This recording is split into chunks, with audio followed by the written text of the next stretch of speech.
Here's what makes our guest, Scott, different from every other guy with an impressive resume. His message is about what happens in between the achievements, when the identity you've built collapses and you have to decide who you're going to become. He captured all of this in his newly released book, Wake Up to Die Again. And that title alone, if that doesn't stop you in your tracks, today's conversation definitely will. Today, we're going to get into something most people never deal with, the one person who is hardest to forgive. It's not the person who betrayed you. It's not the one who walked away from you, but it's the version of yourself that fell short of who you believed you could be. There are millions of people right now, and maybe it was you guys early in your life, it certainly was me, where I woke up every day and I gave a little bit of myself away every day because I thought it's going to be okay. If they take just a little bit, I can survive that. Enough time goes by and you wake up and not only are you lost, you gave so much away you're empty now. And you sure as crap don't know how you got there. When you learn how to voluntarily break yourself, you learn how to voluntarily sit in the pain. That's a beautiful thing. When you wake up to die again and you discard those things that no longer serve you, that's freedom. That's power. That's when you can get up every day and move forward because you're not carrying that dead weight of the past. Every person who's ever felt stuck in their career, their leadership, or their life has one thing in common. They're one breakthrough away from changing everything. Welcome to the Breakthrough Bros podcast. I'm Jeremy Flagg. And hey, I'm Henry Ballard. Between the two of us, we've spent decades coaching individuals and helping leaders navigate mindset shifts that create real, lasting change. Each episode, we bring you practical conversations designed to sharpen your thinking, strengthen your leadership, and help you move forward with clarity and confidence. Because sometimes the biggest thing standing between you and your next level is simply a breakthrough in how you think.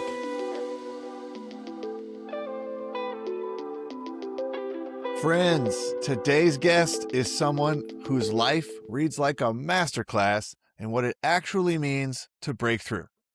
Absolutely. Jay, I've been waiting for this day, and so I'm excited. He's a U.S. Army veteran who served in Desert Shield and Desert Storm.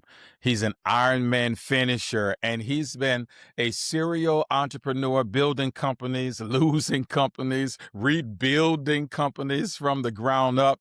And here's what I also found fascinating. He actually intervened in an active shooter situation and was honored for helping to save a life. Man, that's fascinating. But here's what makes our guest, Scott, different from every other guy with an impressive resume. He's not here to sell you on the highlight reel. His message is about what happens in between the achievements, when the identity you've built collapses and you have to decide who you're going to become. Absolutely. I think that so many of our listeners and viewers have been there, and some of them may be there now. Hey, he captured all of this in his newly released book, Wake Up to Die Again, breaking who you became so you can be who you were meant to be. I love that.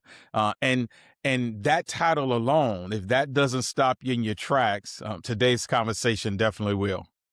Because Scott isn't just talking about surviving hard seasons. Today, we're going to get into something most people never deal with, the one person who is hardest to forgive. Yeah. And it's not the person who betrayed you. I think all of us can, most of us, if not all, can form a short list of those individuals. It's not the one who walked away from you, but it's the version of yourself that fell short of who you believed you could be. And Scott's keynote on this topic cuts right to the chase. Forgiving others is hard, but forgiving yourself? That requires a different kind of courage entirely. Yeah, for sure. And really, the freedom that most of us are searching for starts the moment that you forgive who you didn't become. Man, looking forward to this today. Everybody welcome Scott Lackey to the Breakthrough Bros. Welcome, Scott. Welcome, Scott. Jeremy and Henry, it has been a long time coming today, gentlemen. And in all seriousness, thank you for that gracious introduction. And I do appreciate the opportunity to come to the platform and speak to your audience. It is going to be a little paradoxical today, and as you described. And I am looking forward, honestly, to getting into this conversation, not just because it's something that I wrote about in my book, and thank you for mentioning that, but also because I think there's millions of Americans that are dealing with some struggles, and I think we should talk about those. And I appreciate the opportunity to do it with you, gentlemen, today. Thank you. It's awesome, Scott. Thank you for being with us, man. You know, I was doing some research on you, and your About page opens with an interesting line. It says, I chased identity through achievement and learned the hard way that success does not make you whole. Now, that's a heavy thing to admit publicly, my friend. So, when did you first realize that that was true for you? Yeah, I can't say that I can tell you honestly when I first realized it because it was more of this maturity process, if you will, or maybe like cooking a good soup or good stew.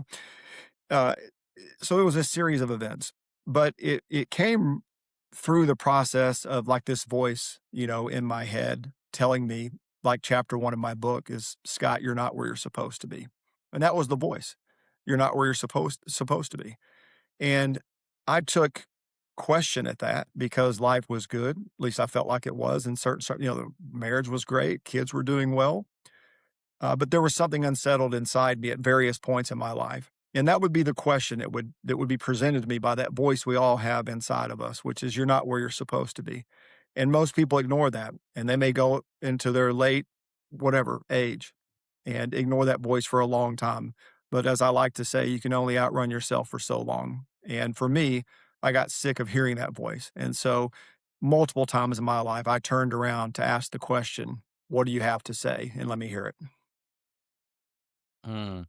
And Scott, when I hear you say that, man, I think that a lot of guys are listening right now, have been there. They've no doubt lived it. And I know for me, the reality of building life around what, I could have achieved and or accomplished. But I want to ask you this. What does that actually feel like from the inside? When it's working, because I think that that's the trap. It can feel good enough to keep going, but then where does that pause happen? So what does that look like working from the inside? Yeah, I'll see if I can answer that succinctly. One of the things I describe, and I think everybody will relate to this in a very practical sense.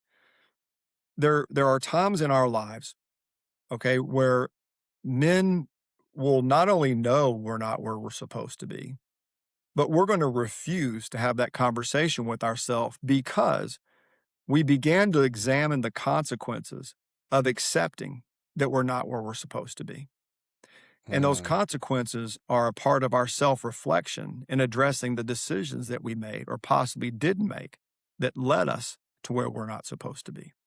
And it's so easy to blame the world for everything. There's a lot of people that do it.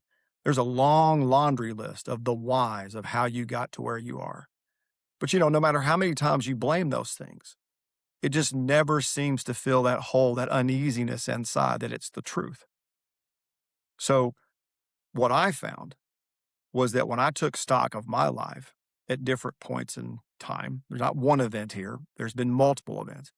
But when I took stock of exactly where I was standing, then ultimately there were places where I had to admit to myself, I know why I feel this way.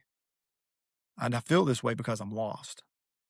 Hmm. And the thing about being lost, and I write about this, is that you're too far away from where you started to trace your steps back. That's why it's called lost. But you're also too far away from where you think you should be or want to be to know how to get there. And I like to call that for all of us the fiery middle. And I call it the fiery middle instead of just the middle, because in the fiery middle, if you're willing to wrestle with yourself, then it's going to burn away those things that you shouldn't be carrying with you moving forward. Hmm. That's real good, man. Oh, man, we're going to have a lot of fun today. All right. Man, we just got started, everybody. Man, we're already so deep. All right. Scott, man, I noticed that you like the language of lightning strike. Yeah.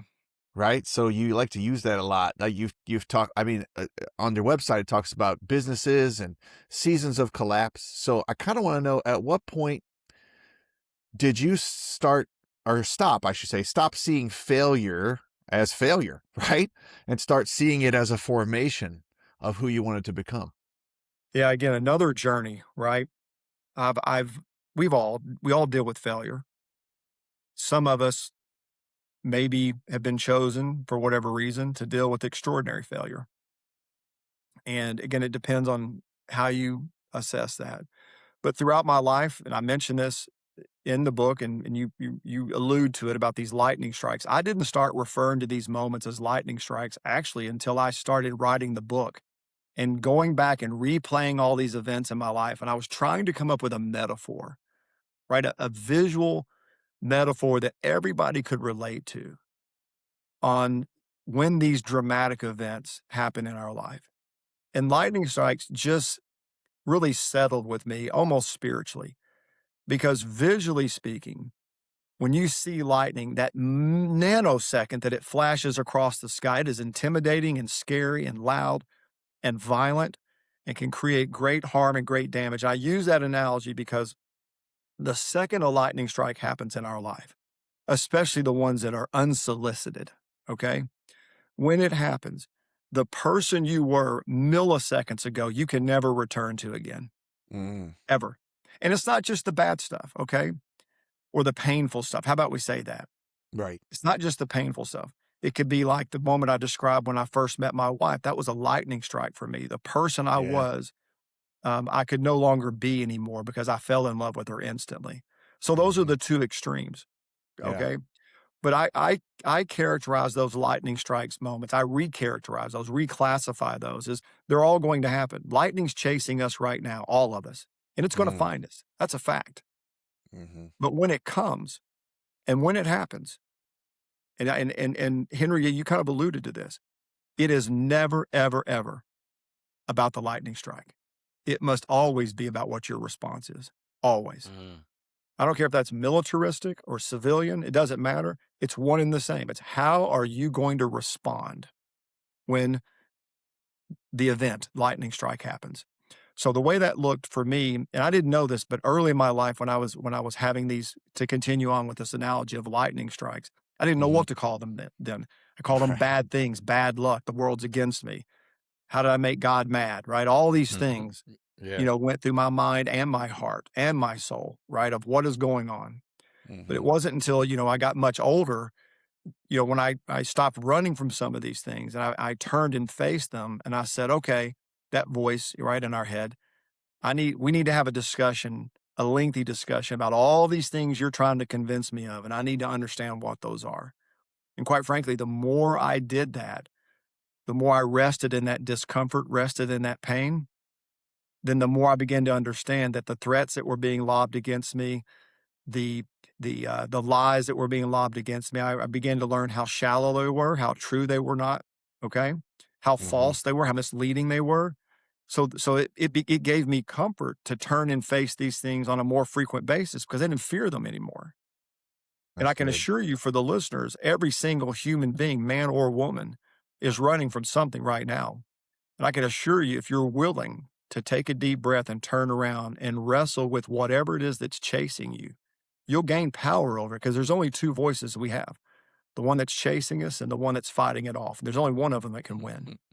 Yeah. Yeah. Yeah. Man, Man, that's really good. Scott, I like that phrase you just used, to rest in the discomfort and pain. Yep. Mhm. That's powerful because a lot of times the immediate reaction is I gotta run from the discomfort, run from the pain, but not rest in it and allow it to teach me what it needs to teach me. And when I hear you talk about this, all that you just referenced, I got a pretty good sense, at least I think I do, that all of that became material for the book. Oh, listen, it's 24 chapters, and I'm not exaggerating this, gentlemen. My beta readers would scream this right now if they were on here.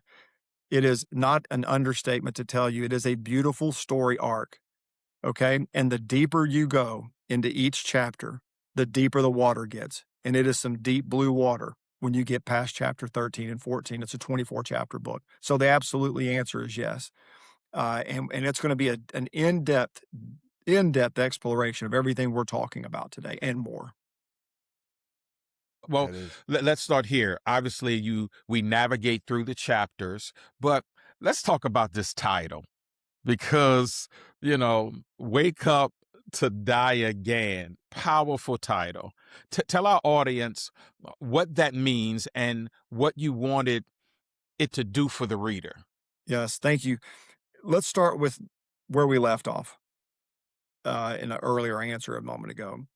There are millions of people right now, and maybe it was you guys early in your life. It certainly was me, where I woke up every day and I gave a little bit of myself away every day because I thought it's going to be okay.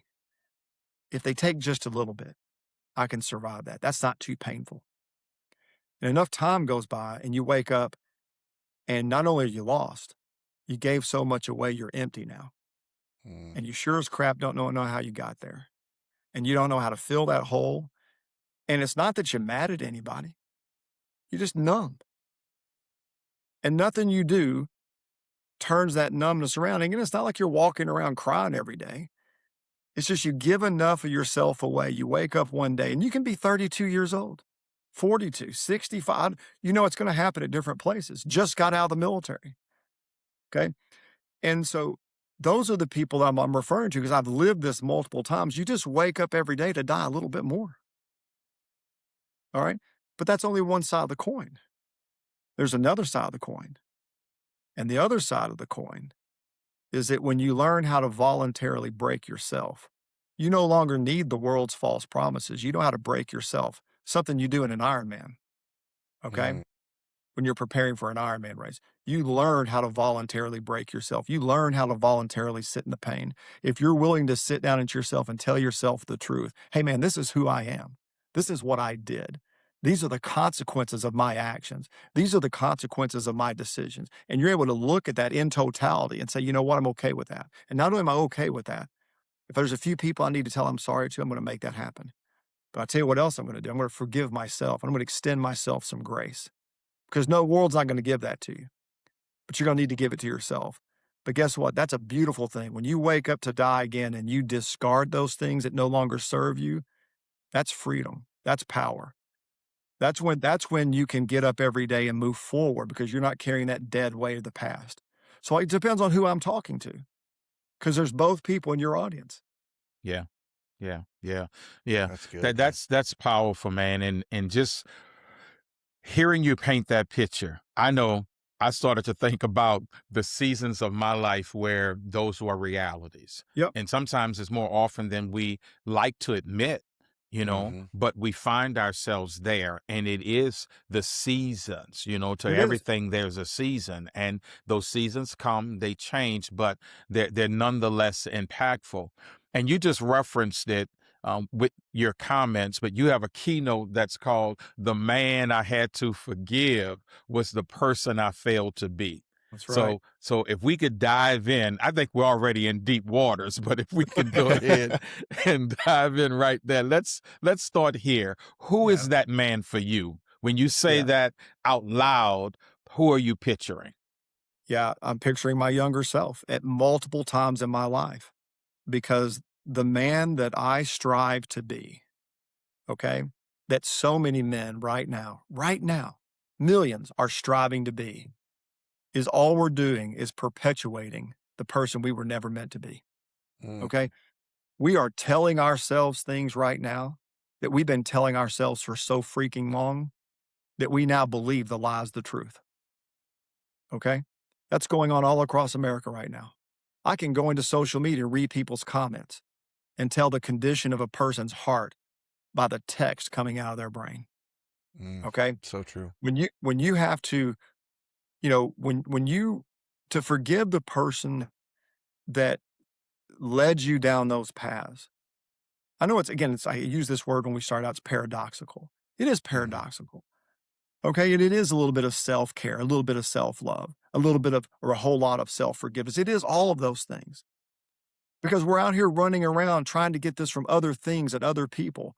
if I could get that car, man, Henry, right? Or Jeremy, if I could just get that vacation, that 10-day vacation I see everybody taking online, if I had that, it'd all be right.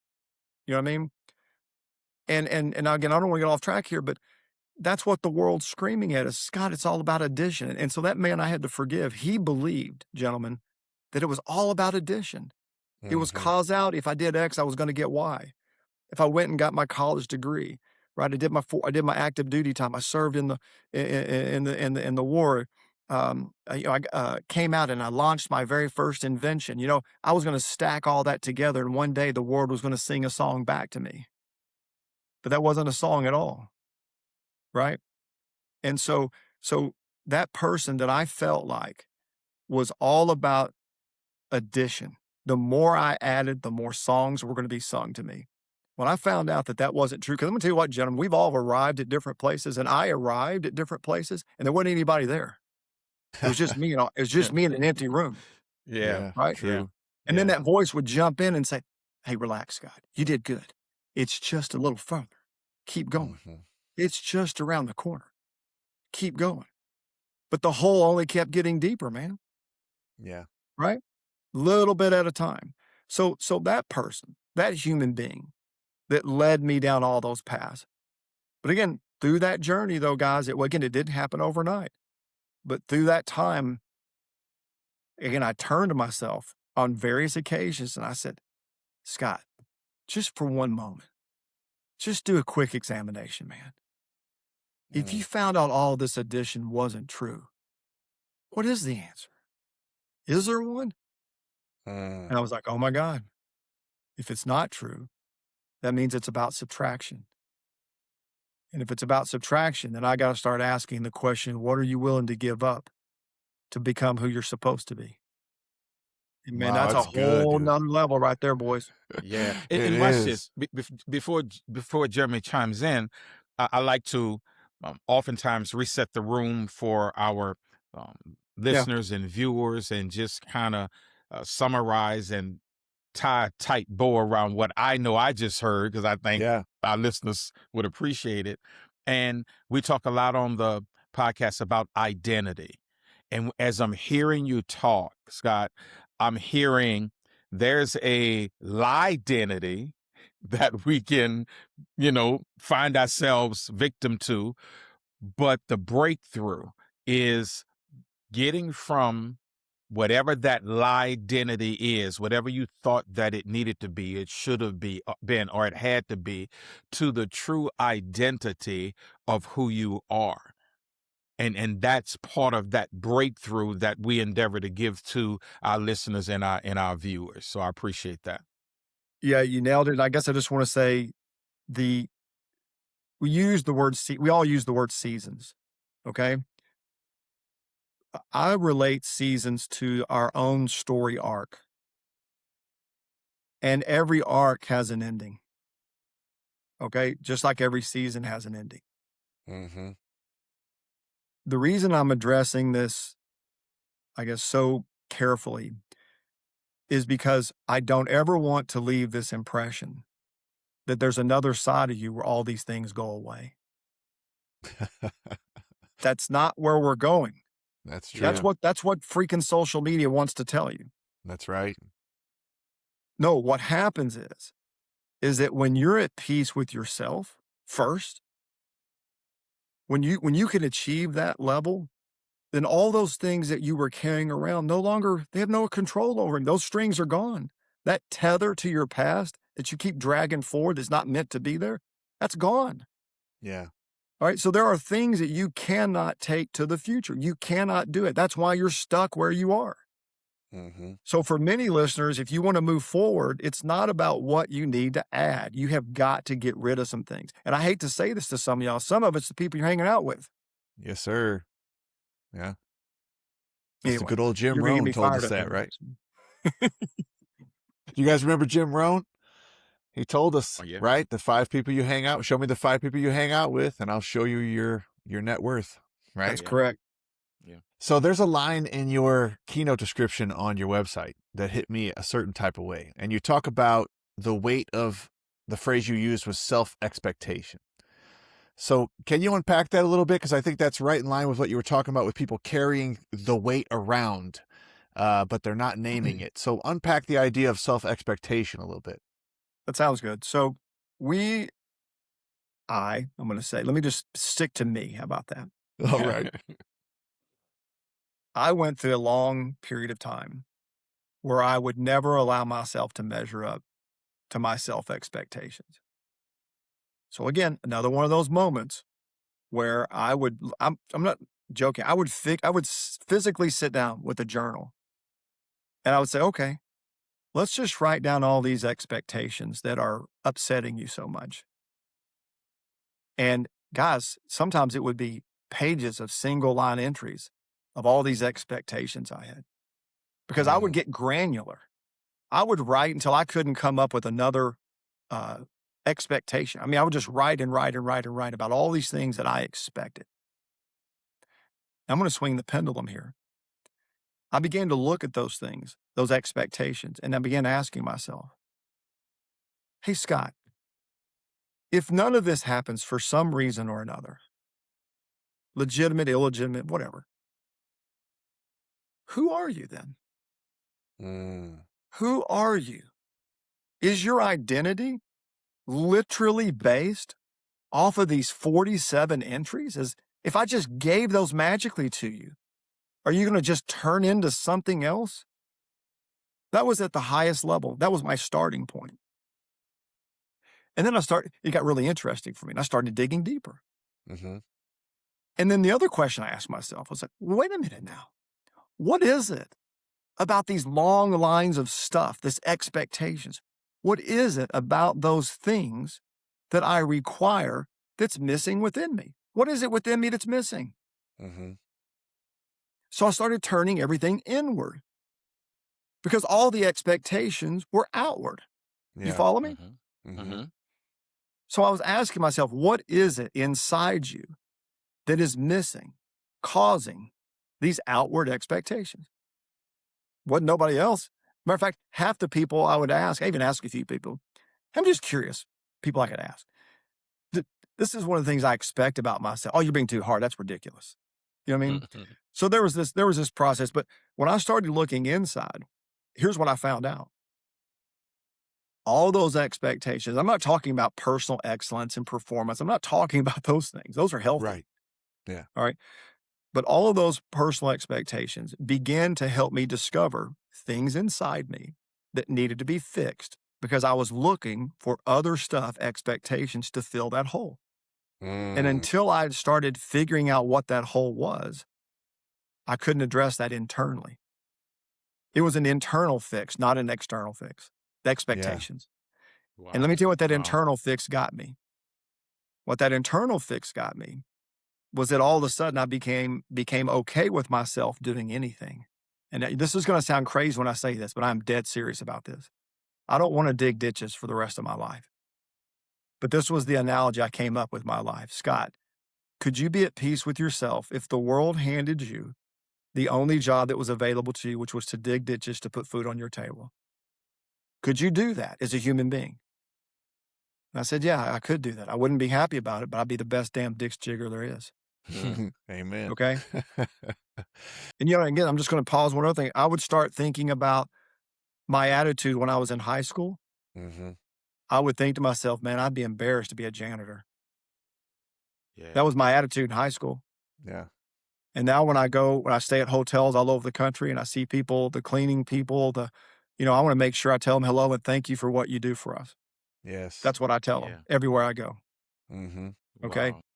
And so that's the transformation, is that I don't want to dig ditches. I don't want to do those things. I feel like I can do more with my life. But if that's my lot in life, is I have to go dig ditches, then that's what I'm going to do. And I'm going to tell you, thank you for the opportunity. Man, that's good, man. That's so powerful. And just the people who are listening, the people who are viewing, a lot of people, a lot of guys, females as well, I believe that this is where they're going to pump the brakes, because listening to what you just described and the way I see it, where you have arrived, it feels like a lot of self-forgiveness had to be in play.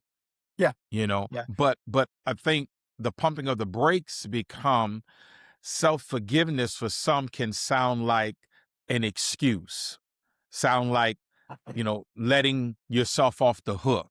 So Yep. how do you respond to that? Yeah, thank you for asking that question. That's an important question because let me make it even harder. Let's make the question harder. Scott, you don't know what the crap you're talking about. You're an idiot for saying that publicly, that you go dig ditches and be the best. Please give me a break. What hardship, what great, incredible hardship have you had that would give you that? Let's ask that question. Okay. So now let me answer that question. Okay. My second invention, gentlemen, was a childhood health passport. And it took me years to develop that. I had everything that I owned literally signed on the personal guarantee line. My family was invested in the business. My wife loved this business.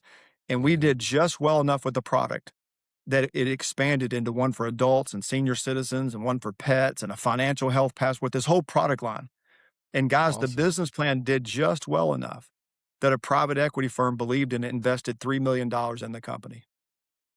And you have no idea. That's the American dream. I landed the lottery, gentlemen. Yeah. Hit it. All numbers in the Powerball. Okay. Yeah. And I've said this before. I will never, ever, ever forget that day that we signed the documents and the fax, the signed documents over and the wire transfer happened and we hung up. My very next phone call was to call the bank, back when you could call the bank, right? And get a human voice, but was to call the bank and tell them who I was and ask for the balance in the checking account. And she told me the number and I cried. Okay.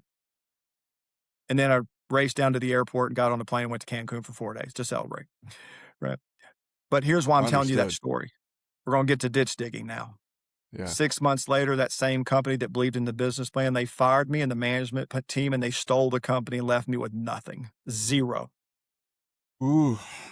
And then I had to drive home and tell my pregnant wife with my daughter and my 2.5-year-old sitting there that we've just lost everything, that you're standing in a mirage right now.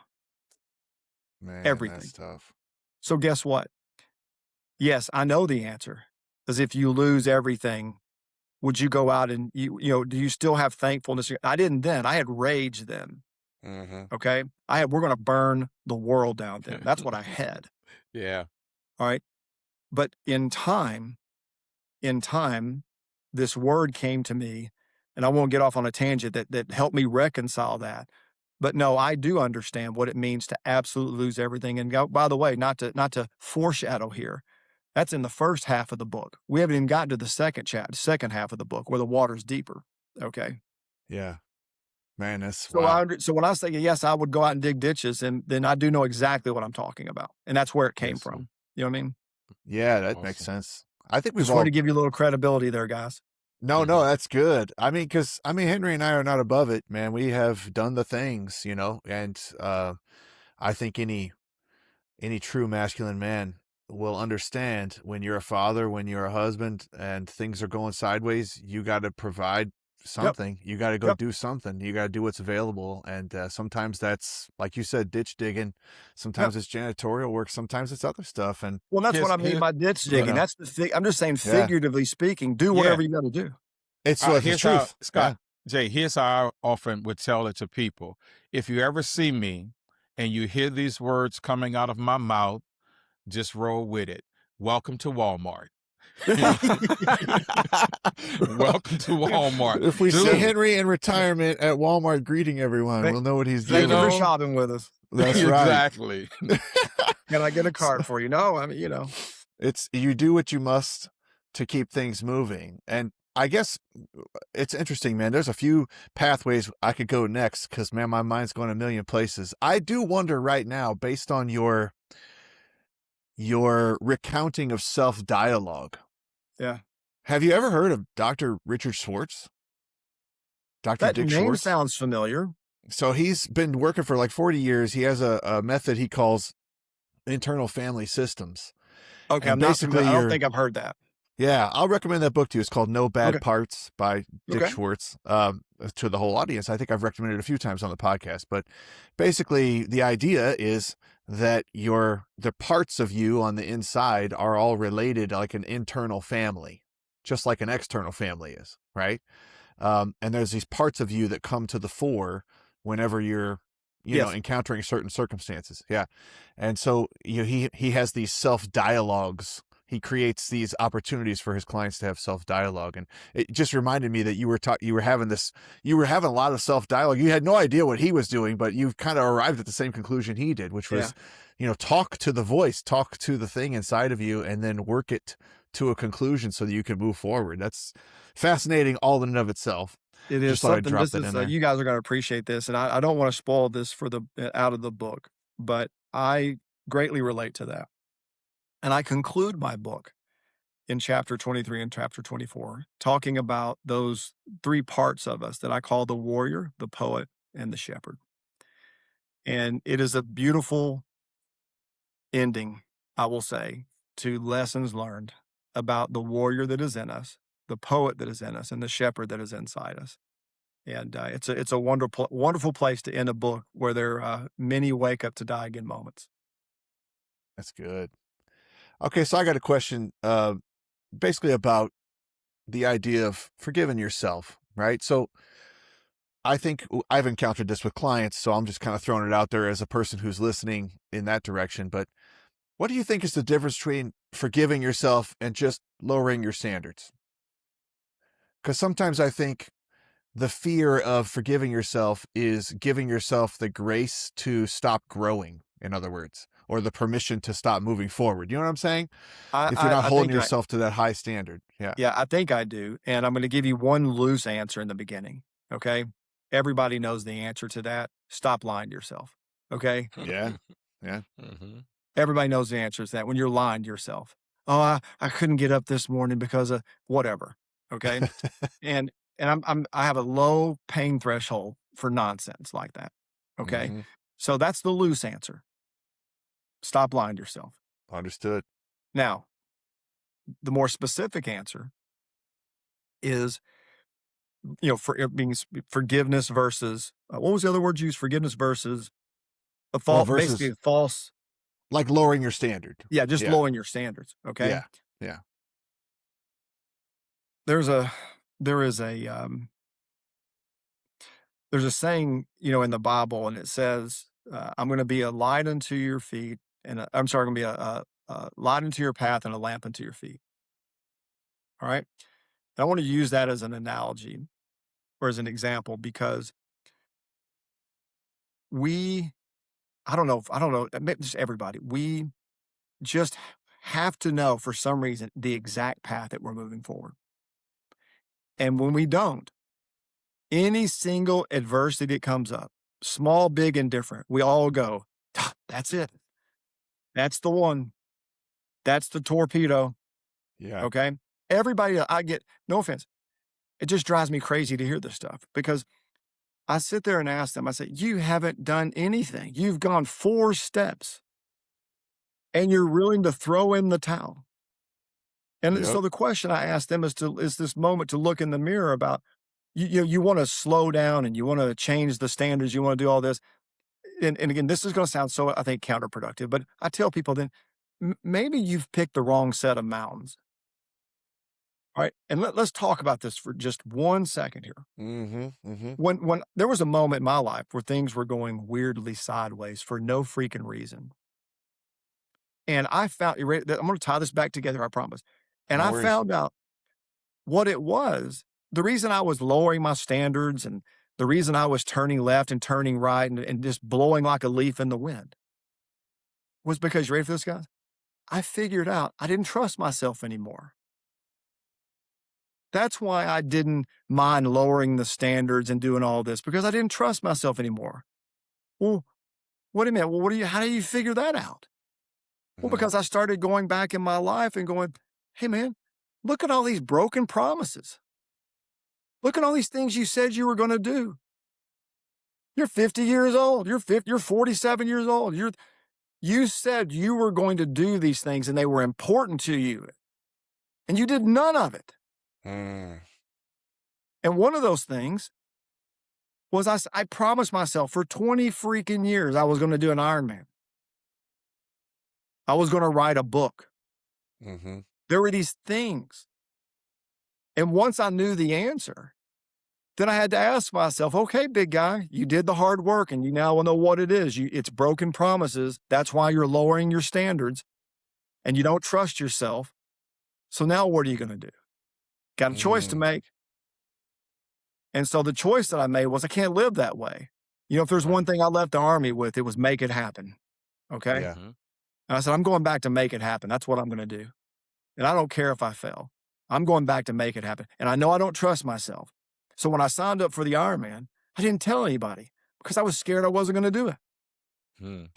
I've been So, there. so the answer is, you know, is that some of these people, the reason they're lowering their standard is not so much they don't have the gumption to do it.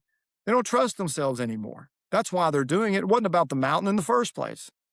They can see the mountain clearly. And by the way, that mountain they're wanting to walk to, they can see it clearly. They just don't trust themselves. So you have to go back and fix that. And fixing that is not necessarily about going out and signing up like with an Ironman like I did. Fixing it, you learn to trust yourself by doing the small things again. And it could be something as simple as, okay, I'm going to get up every day at 5 a.m. I'm changing my life and get up at 5. I don't know what the hell I'm going to do, but I'm getting up at 5 a.m. And if you can do that for 1 day, 2 days, 3 days, okay, I can earn that. It's just little things. You've got to learn, do the little things to learn how to trust yourself again. That's a huge thing about what you're talking about. I hope that answers your question. It does. Before Henry jumps in, I see him ruminating over there. Got to jump in before he gets, I got to jump in. I had a coach, you reminded me of something in your response that I had to share with the audience, but one of my favorite coaches, I had her for 11 years. And she knew me inside and out. There was a moment when I was struggling with self-discipline, we'll call it, right? Just the discipline of making myself do the things that you're talking about, right? To climb the mountains, we'll say. And she rewired my brain by giving me a definition of discipline that I'd never heard before. And it's always stuck with me. But she said, discipline are the promises you make and keep to yourself. Or for yourself, right? The promises you make to yourself and the promises you keep to yourself. And you lose trust with yourself, like you were talking about, when you break those promises that you've made, right? When you say, I'm going to get up at 5 and then you don't, right? Or when you say, I'm going to climb that mountain and I don't, or write the book and I don't, I'm going to do the Ironman and I didn't, right?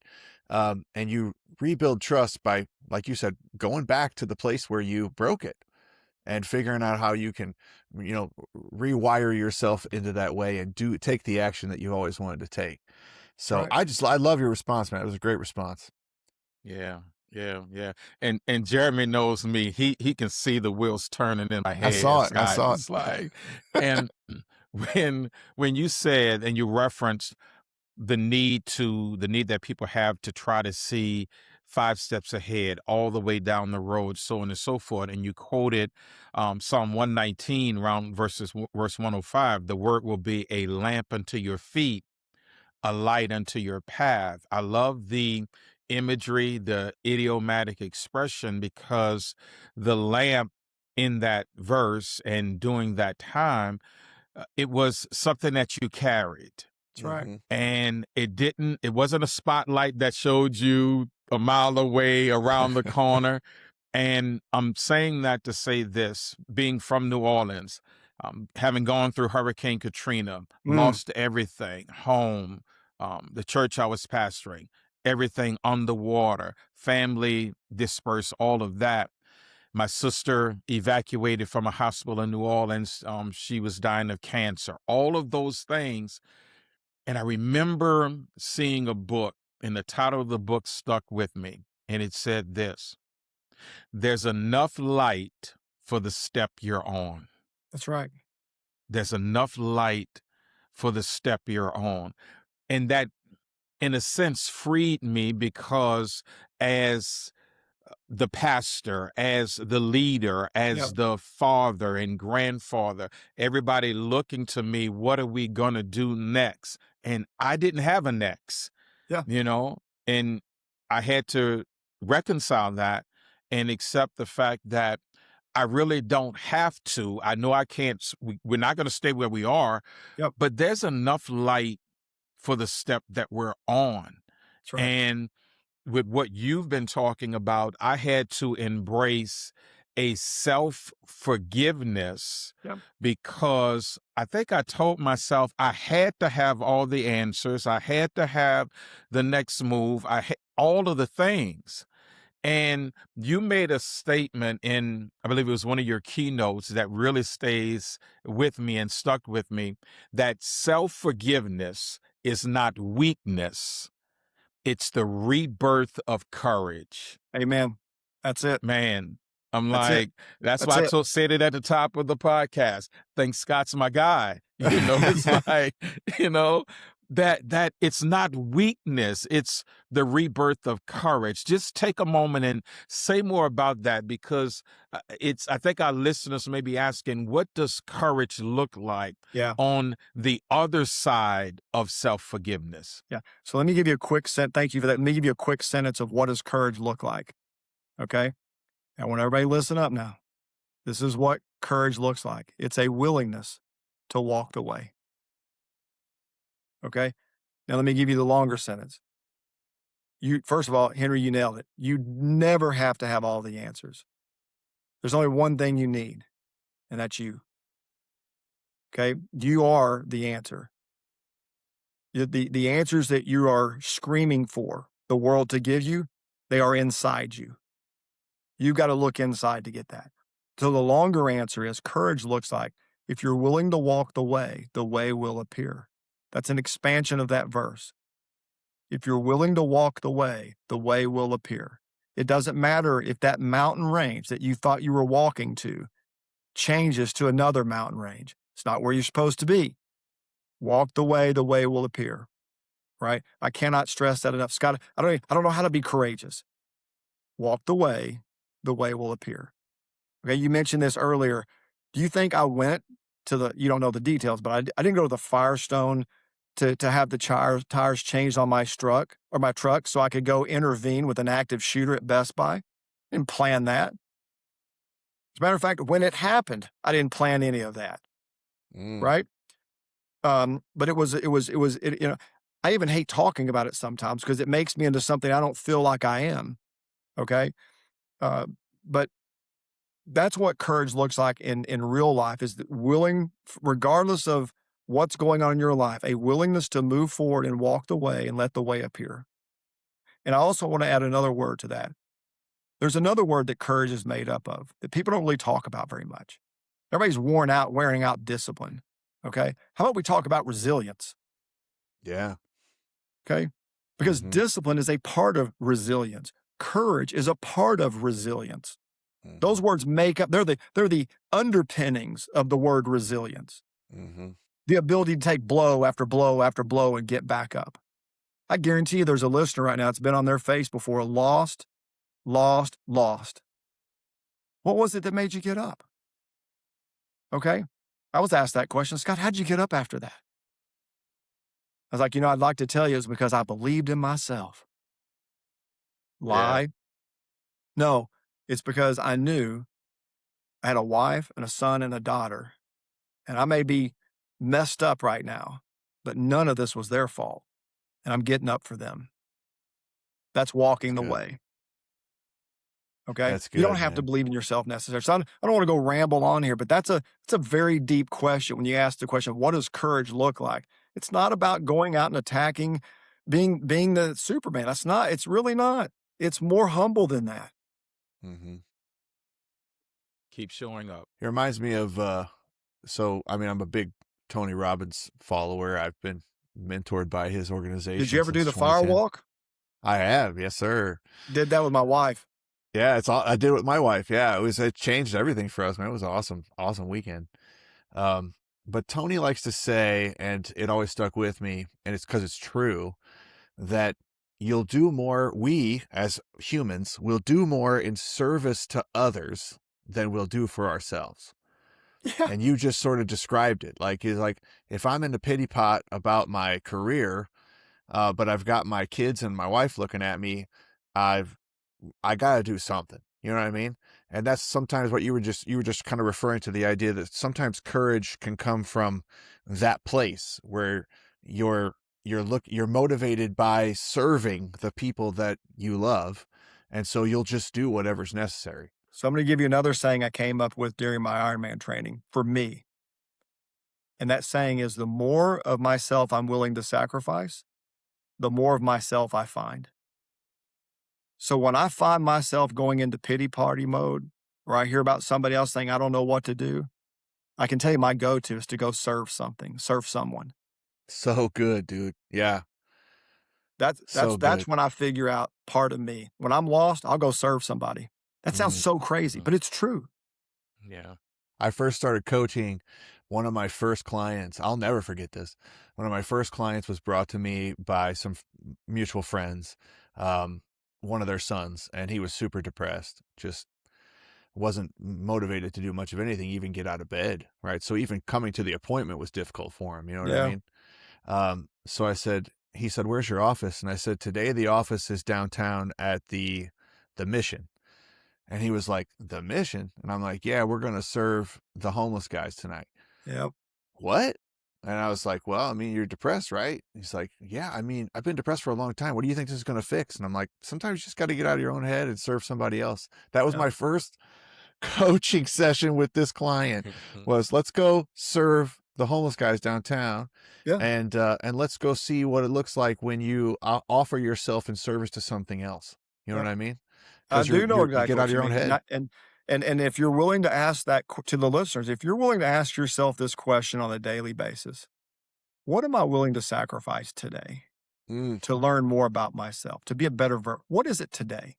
Yeah. I ask this question all the time. And I'm just be honest with you, I hate freaking answering it sometimes because I know the truth. And because of all the things I've done in my life, once I know the truth, I have to act on that. My wife makes fun of me all the time. Sometimes she'll just be going through, it'll be a weekend and I'm doing something and I'm silent and I'm just doing it. And she knows I don't want to do it. She'll just say, is that number 10 on the list? I go, yeah. Yeah. I have a list similar I share it with my wife. Yeah. But I'll often find out the worst one on the list, and that's the one I'm going to go do. Eat the frog, they said, right? Yep. Eat the frog first. Yep. You don't even know this, bro, but like, I'm super happy. So yeah, of course. Yeah. You're happier when you get the difficult part done first. You don't know this, but we just, for the listeners, they're going to be hearing you right after we finished a series on male or masculine identity.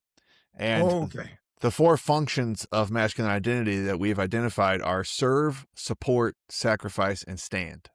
Those are the 4 We hit all those. And we sure did, dude. You've walked right into it. You did it, man. Field goal. You know what I'm saying? Yeah. So let's get practical for our audience, because we like to do that here at the Breakthrough Bros. Let's get practical. So in your understanding, what is the actual process of self-forgiveness look like? Not the concept that we've covered, right? But the work. Where does someone really start? Yeah. This is, again, not a complicated answer, but it's going to start with you taking stock, taking inventory of all your broken promises to yourself.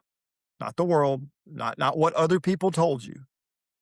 Take personal stock of all of the broken promises to yourself. I cannot stress this stuff. Don't tell me about the job you didn't get. Don't tell me about the car you didn't get. Leave the world alone.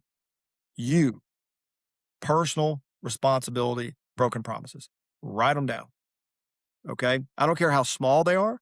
I don't care how many there are. Write them all down until you run out of ink, if that's what's necessary. That's where it starts. Because until you reconcile that soul you have within, all those broken promises, everything else is just filler. Okay? It's holes in the sheetrock with a little spackle on it. Okay? Yeah. All right? And so that's where practically speaking it starts, is writing it down. Now, of course, the next question is, well, Scott, I don't know what to do with that. Oh, yeah, you do. Yeah, you do. You don't want to do the work. Right. Okay. So, by the way, I'm not minimizing this. Sitting down and being honest with yourself privately in a journal, it's very hard to do. I journal all the time now. Man, I just write it. I don't care. Okay. But in the beginning, I was embarrassed. Privately, think about this. I was embarrassed to write in a journal what the truth was. Yeah. We've all been there, man. Yeah. I know, but I'm just, being open for the listeners, as this is the real talk. So do those things. And then Maybe you need to sit on that for a week or a day or 3 days. Maybe you need to sit on that. But here's my first action item recommendation. Take one of those out of there that's important to you. But the last time I did this in significance was during COVID. And the one thing on the list that jumped off the page at me, it's time for you to do the Ironman, Scott. The big, ugly, hairy monster. Okay. You know, another thing that was on the list was you always promise yourself you're going to write a book. Where'd that go, Scott? Yeah. So here we are, guys, years later. Multiple Ironmans are done now. Nice. Books done and published. See what I'm saying? This is what happens when you take stock, is you either need to live with it or you need to do something about it. And don't worry about don't have to go sign up for an Ironman. That was me. Mm-hmm. Okay. Pick the one that's on there that makes the hair on the back of your neck stand up. Go do that one thing. But here you go. Back to what we said earlier. Please, lily pad after lily pad. You gotta learn how to trust yourself again. Yeah. That's Yeah. good. I think, Scott, when I think about the people that I've encountered who have listened to us and heard how we frame what we frame, and some people have said to me, "You said it just like I was thinking it." I'm like, "Well, hey," but to your point, we live this. We're Yeah. not talking about these things from a vacuum. We've lived these realities, and I wonder if some people are actually living with something that they don't have the language for and don't Yeah. even recognize it for what it is. And I'm specifically talking about the unforgiven regret. So my question to you would be, what are the signs of someone who's actually carrying that unforgiven regret? Man, there's a lot of signs. And if I may, if you have, there are regrets that maybe you need to go talk to somebody about because you don't possess the skills to reconcile those yourself.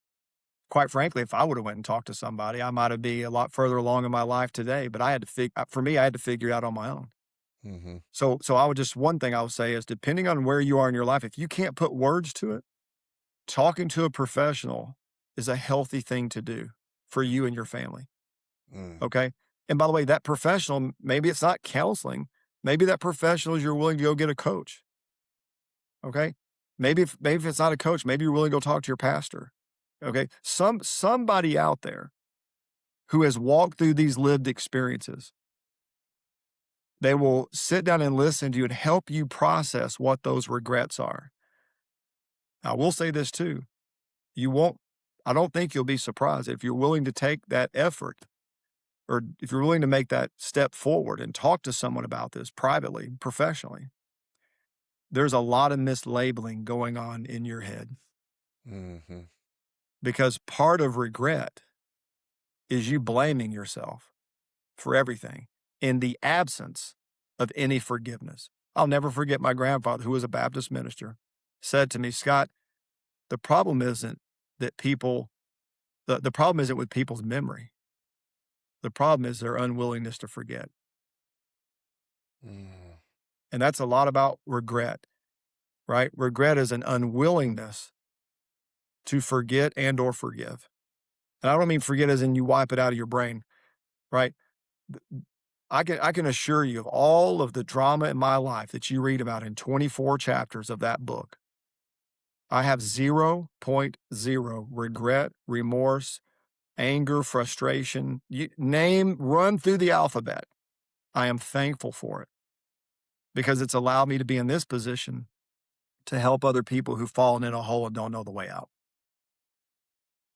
Man, Yeah. that's so good. Yeah. And in what you just said, here's what I hear: that everything that we've been through, everything that we've endured, and again, you can riff on that, Jeremy can as well as I, but there's a difference between letting it enslave you over and against allowing it to serve you. And not just serve you, but to serve others. And so when you talk about the journey in the book, and I was hoping that, I'm glad you seeded it. I didn't want you to give away the last 2 chapters, but when you talked about it, I think that what we walk away from is knowing our life experiences are what they are. and we Yep. have to make the choice. Are we going to allow them to enslave us because we can't change them? Or are we going to learn from them, not live in them, and allow them to serve us? 100%. That's why one of the chapters in my book, I was just looking it up because I don't remember which chapter it is, and I don't see it immediately, but the title of the chapter is The Gifts Are in the Pain. Mm, And I say in the book, success taught me nothing but failure, but pain taught me and gave me every single gift I needed to move forward. that's And so good, if you dude. can take a minute and look back on your life at every painful moment, and I'm not saying we want to relive these things, but if you look back on all these painful moments in life, you received extraordinary gifts from those things that you could not be who you are today without that pain. Mm, So Scott, are you telling me I need to embrace pain? Yeah, I really am. I've been mhm. telling you need to embrace it. There's the good kind, like the pain of finishing an Ironman or training for an Ironman, but there's also the good pain of wrestling with something that you have regret about right now and understanding why. Because when you can reconcile that pain, when you can reconcile that pain, there is a gift hiding in there that if you're willing to find it is going to serve you now. So the very thing that is hanging over your head becomes a service to you when you can Yes, reconcile that. man, that's good. Man, you've lived this. You didn't just study it, right? We talked about that earlier. You've been knocked down, you rebuilt, you've served, you've competed, you've lost, you found yourself again. So I guess I want to ask you something that gets to the heart of what it is that you're up to, what you do every day, right? You mentioned your central question was basically, what are you willing to sacrifice to become who you're meant to be? Yeah. So how has your answer to that question changed over the years? I went, this is going to sound hard on myself, and it's not intended to be dramatic. It's just being transparent. I went, I've moved from a willingness to tell somebody a lie to make them believe something about me or to pretend, right? To be the real imposter, to not be who I said I was. There are various places in my life where I would do those things because there were things empty inside me, right? So I had to pretend for so long before I actually, let's say, became, okay? And I I mentioned this. This is going to. I hope everybody understands this. When you go through these parts of your life, it's not that you it's not that you wake up one day and find who you used to be. Okay, that person's really kind of gone. It's more like you wake up a series of times because you're doing the hard work, and you start to discover who it is you're supposed to be. It's not about going back or looking back or who you were, right? But I did all of those things. And when you fast forward to the person I am today and go back to that question I said earlier about, Scott, what are you willing to sacrifice? That's what my life looks like today. My life looks like today is that I transparently talk about things I'm willing to sacrifice. Matter of fact, I don't have a lot of conversations with people because nobody wants to talk about this crap, Mm-hmm. That's Mhm. except for true. people on a podcast, Yeah. right? No, but that's True. wonderful. I mean, Yeah. I asked a guy the other day, we were walking, not the other day, this has been a few months ago, but we were walking by each other. I said, hey man, how you doing? He said, living the dream. I can't stand Oh, that phrase. I hate that too. Yeah. And so I Yeah. just turned around and said, can I ask you an honest question? Just me and you talking. There's nobody here, man to man. What does that mean for you? I'd love to know. I mean, I really wanted to know. What does that mean? Facial expression changed. Dude, why are you asking me that question? Mhm. And I said, okay, well, let me ask you another question. I really mean this. If you were living your dream, how would your life change? And man, he looked at me, head tilted sideways like a dog, and he's like, I don't know what's going on with you, but I got other things to do. And he turned around and walked off and it broke my heart. Right. Wow. But my life today is to live in this best transparency and authenticity I can, asking that question, what are you willing to sacrifice? Because when I find out what I'm willing to sacrifice, then it's going on the altar, man. All right. By the way, do I fail at it? I sure do. Okay. I sure do. But you know what? When I get up in the morning again and God gave me the breath, of air. Every morning I wake up with thankfulness and gratitude. I say, okay, I did that yesterday, but I'm going to fight it off today, Mhm. Yeah. practically speaking. Even when I wrote the book, I just have to tell you this. I asked myself that question over and over and over again when I started writing the book, because that voice came to me, right? And the voice said, hey, man, nobody cares about what you're writing about. This is stupid. Yep. You're an idiot. Who cares what you have to say? Matter of fact, you need to keep your mouth shut. You're going to embarrass yourself. Yep. Right. And then one day I said, wait a minute, started writing all that garbage down. Like I said earlier, I wrote it all down, and I went back and I looked at it. And the one question that got me was when the voice said, nobody's going to know. I said, wait a minute, I'm going to know. Yeah. Nobody's going to care. No, wait a minute. I'm going to care. You see? So man, this journey of going from when it was okay for me to tell somebody that maybe not be true about myself to make them hopefully feel good about me that I've arrived, to be on this other place where I don't care. And it's not that I don't know how to describe it. It's just, I don't need to do that anymore. I'm enough for me. And that's really the saying, right? Yeah. Is in my early part of my life, when I found out that I was not enough for myself, that's when all the crap happened. But when I got over here where I am now, where I am enough for myself, I don't need a vacation, a car, an asset. I don't need all that anymore. I'm enough for me. And when I got there, then everything else just fell away. And that's a long answer. That's a hard way. That's the only way I know how to answer it. Yeah. Truth. Yeah. And it's not, listen, Scott, it's not so much as that it's a long answer. I think that you are helping us to see the layers, Yeah. the layers. Because when you start peeling back the layers, then it becomes, that makes sense. Okay, I see that. Right. Yeah, that resonates with me. And I want to ask this question before we move to wrap up, that what did you have to forgive yourself for that was the hardest to let go? Now you don't have to name it specifically, but what category of thing is the hardest for most people to really let go of? Yeah. For me, it was possession. This is an easy one. It was possessions, things. I needed things. I needed a certain vehicle. I write about this in the book. I mean, there was a certain vehicle that I needed. I mean, I just had to have it. And when I had that, that was, that was me. All right. It was a boat or things. List the things. The right lawnmower. I mean, just endless things. Okay. That if I had those things, I would be whole. And again, I have two stories in the book that are going to absolutely cause people's heads to fall off their shoulders of how I address those, how I broke that. I mean, broke that in myself. I punished myself over that. And I'm not going to tell you the story. There's two incredible stories involving things that I chose to sacrifice those things and made my family's head spin. You know what I mean? And I'll give you one small example, actually. This is in the book, but I'm gonna give you this example. I used to have I call it an I love me wall in my office.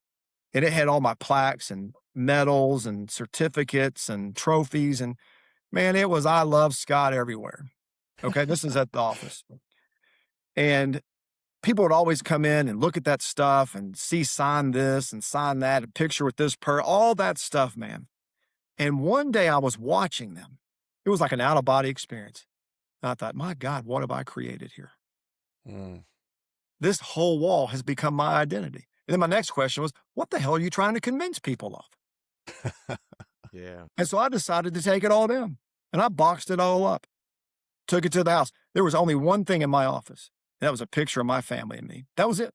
And my conclusion is that if I had to have a wall of I love me stuff on it to convince people who I was, then I'm the failure.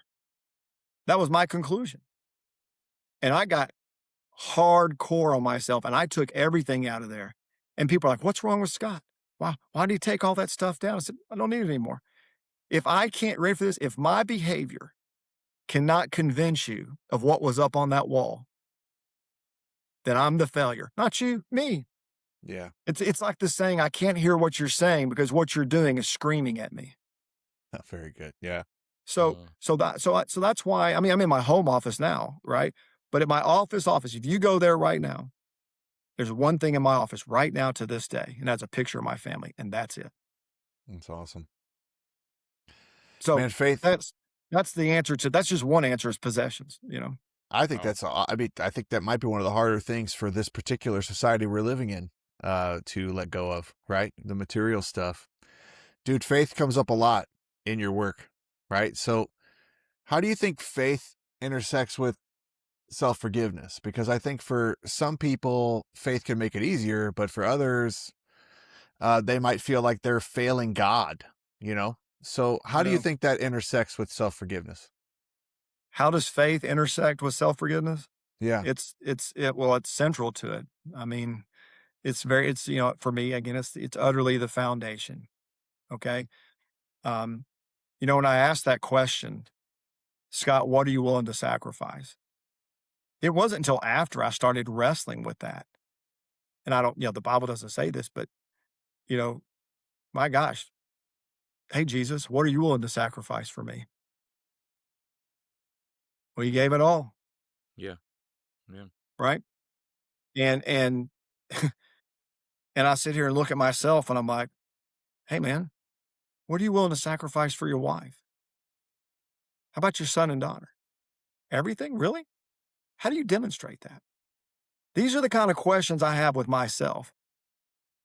We're going right down center mass, okay, to use a military term, when I have these discussions with myself. That's why I don't talk to anybody else about this, because nobody wants to talk about this. Man, Scott, you can't even talk about living the dream. Right? We talked about earlier. Yeah. So yeah, faith is absolutely central. But what do I have faith in? Well, what I have faith in is that I don't have to be all things to all people, because my creator was. Right? I don't have to do that. I don't have to fill that role. Well, Scott, what about just faith in yourself? Well, that's a part of it. That's going to fail. And when it fails, then I've got to ask myself, well, who are you going to turn to, big dog, when you got it figured out? Who are you going to turn to? Well, there's only one person I can turn to, and he's the one that paid it all. Yeah. So I know I can trust him because he was all in for me. So yeah, faith is central to it, right? Because I'll say this too. No matter what freaking black hole I found myself in, he was already there waiting on me. He didn't chase me there. He was there. Yeah. And of course, he didn't say this, but I felt like when I got there, it's like, I've been waiting on you. Right. Yeah. You know? So I can wind faith, and I do in my book. I mean, when you start out the book, there's a couple of places very early in the book where I talk about, I knew there was a name, but that's all I knew. I knew this name. But as you progressively leave the beach and head for that deeper water, I weave these real stories into my life about how God showed up, and I wasn't even looking for him. You know, and I weave that in because it's just my story. I'm not saying it's anybody else. It's just my story. As a matter of fact, I tell people all the time, you will not find me telling you do one thing in my book, whether it's faith-based or action item. I don't tell you to do anything. I simply say, this is my story. Find your facts in my story and figure it out for yourself. But here's some breadcrumbs. Here's some light. Here's a lamp. Yeah. Right? Because you're on your own journey. I'm on my own journey. And you're right. Some people don't have any faith. And I hope this book brings them back home. You with me? That's good. Because home's here waiting on you, brother. So. Yeah. That's good, dude.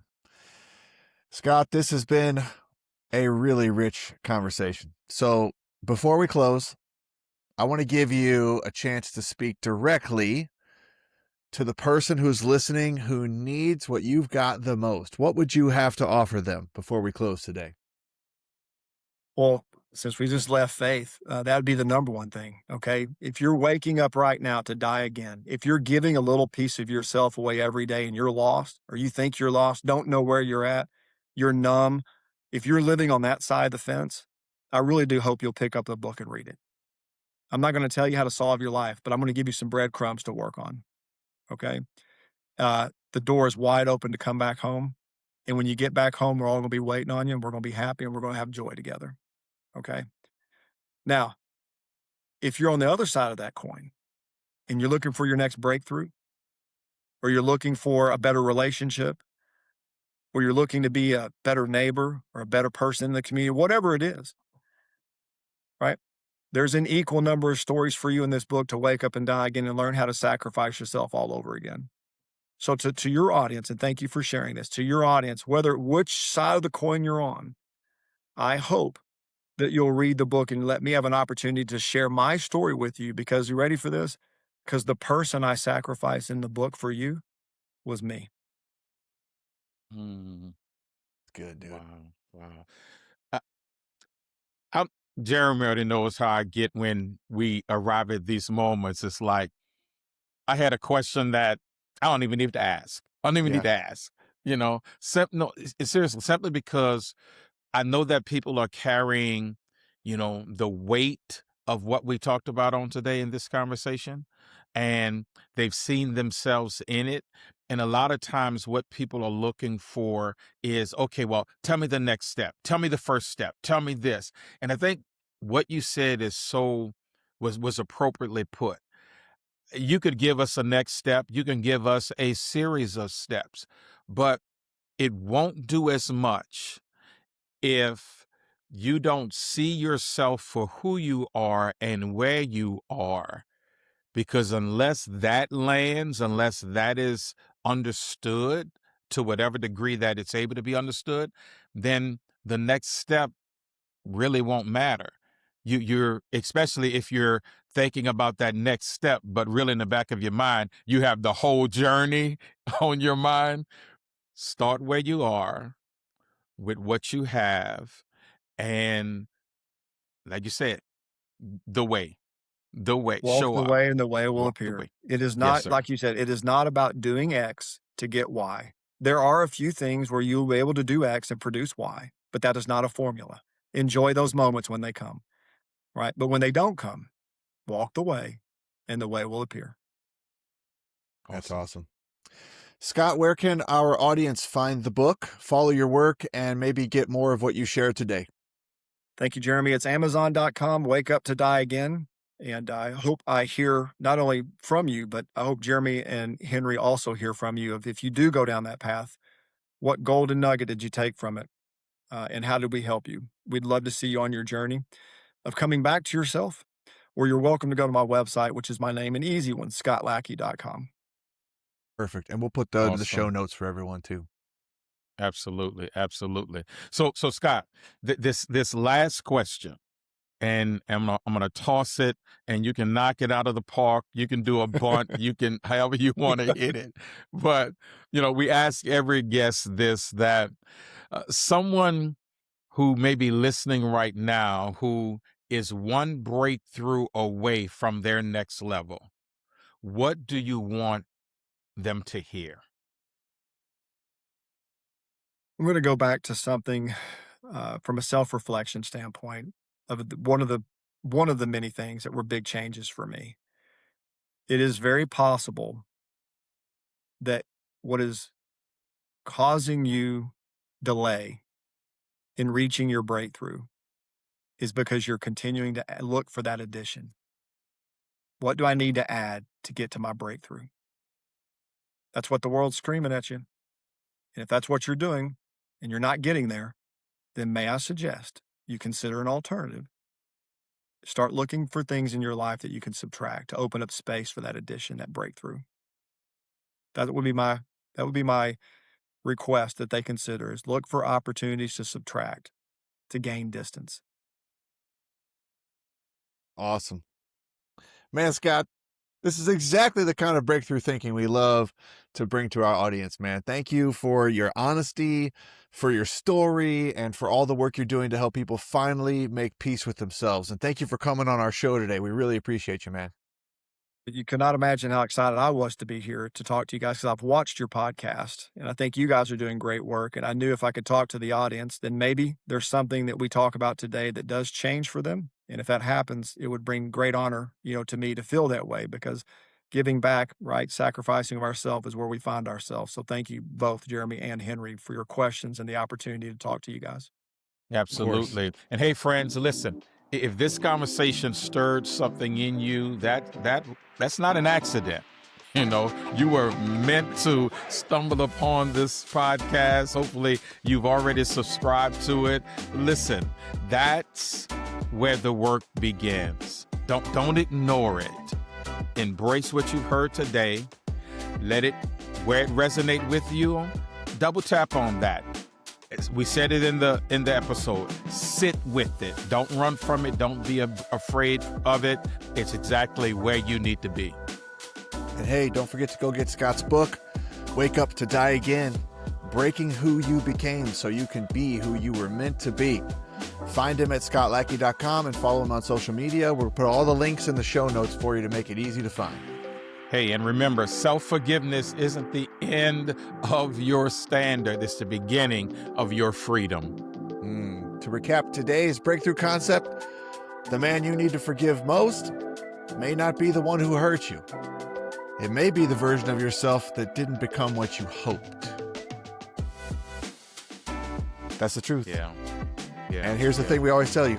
Sometimes the biggest thing standing between you and your next level is simply a breakthrough in how you think. Thanks for spending part of your day with us. We're always grateful that you choose to grow with us. Hey, and I've already said it, if this episode added value to your life, leave us a review, share it with a friend, subscribe so you don't miss what's coming next, and follow Scott. He's now our brother from another mother. That's follow right. Scott. Head over to thebreakthroughbuzz.com to subscribe to the Breakthrough Brief, our free weekly newsletter delivered every Friday morning straight to your inbox. And hey, remember everybody, your breakthrough is closer than you think.